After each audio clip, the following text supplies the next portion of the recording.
আসসালামু আলাইকুম। শেখ হাসিনার জন্য নিজামুদ্দিন আউলিয়ার দরগাহে দোয়া করান শামীম ওসমান। গণঅভ্যুত্থানের মুখে গত 5 আগস্ট আওয়ামী লীগ সরকারের পতন হয়।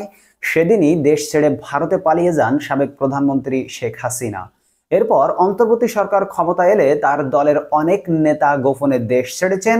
এরপর আওয়ামী লীগের প্রথম সারির নেতাদের নিয়ে নানা জল্পনা কল্পনা শুরু হয়। এরপর দীর্ঘ 1 মাস পর চলতি মাসের শুরুর দিকে ভারতের নিজামুদ্দিন আউলিয়ার দরগাহে নারায়ণগঞ্জের সবচেয়ে আলোচিত নেতা ও সাবেক সংসদ সদস্য শামীম ওসমানকে পরিবার সহ দেখা যায়। ভারতের একটি বিশ্ববিদ্যালয় থেকে সদ্য স্নাতকোত্তর চূড়ান্ত পরীক্ষা শেষ করে ঘুরতে গিয়ে বাংলাদেশের মনিরুল হক দিল্লির নিজামুদ্দিন আউলিয়ার দরগাহে তাকে দেখতে পান। মনিরুল হক জানান, শেখ হাসিনার জন্য নিজামুদ্দিন আউলিয়ার দরগাহে দোয়া করান শামীম ওসমান। সে সময় তার পরিবারের লোকজনের সদস্যরাও সেখানে ছিলেন। ফ্রিল্যান্স ফটোগ্রাফার ও নির্মাতা মনিরুল হক সিকিম বিশ্ববিদ্যালয় থেকে স্নাতকোত্তরের চূড়ান্ত পরীক্ষা দিয়ে বাংলাদেশে ফেরার আগে ভারতের বিভিন্ন জায়গা ঘুরে দেখেন। তিনি সেপ্টেম্বরের শুরুর দিকে একদিন সন্ধ্যায় নিজামুদ্দিনের দরগাহে বসেছিলেন।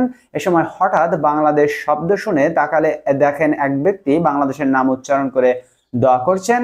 তখন সঙ্গে সঙ্গে মোবাইলের ক্যামেরা চালু করে ভিডিও করা শুরু করেন তিনি। মনিরুল সেই ভিডিও গণমাধ্যমকে দিয়েছেন এবং ওই সময়কার বর্ণনা দিয়েছেন।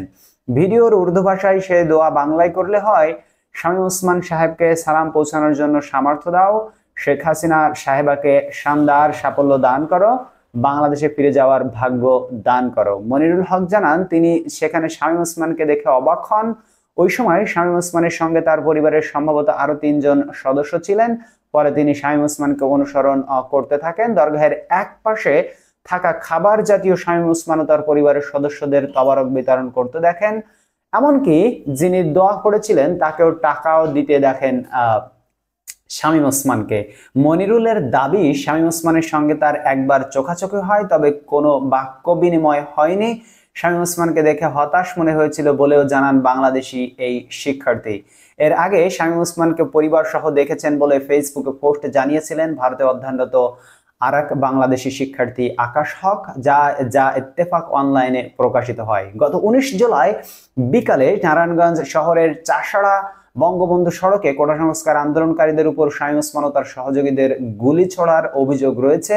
এর একটি ভিডিও সামাজিক যোগাযোগ মাধ্যমে ছড়িয়ে পড়ে। ইতিমধ্যে শামীম ওসমানের বিরুদ্ধে একাধিক হত্যা মামলা হয়েছে। বন্ধুরা, যে দোয়াটি শামীম ওসমান মাওলানা সাহেবদের দিয়ে করিয়েছিলেন দরগাহের, সেই দোয়াটি ছিল, শেখ হাসিনা যেন তাড়াতাড়ি বাংলাদেশে ফিরতে পারে সেই সামর্থ্য দাও।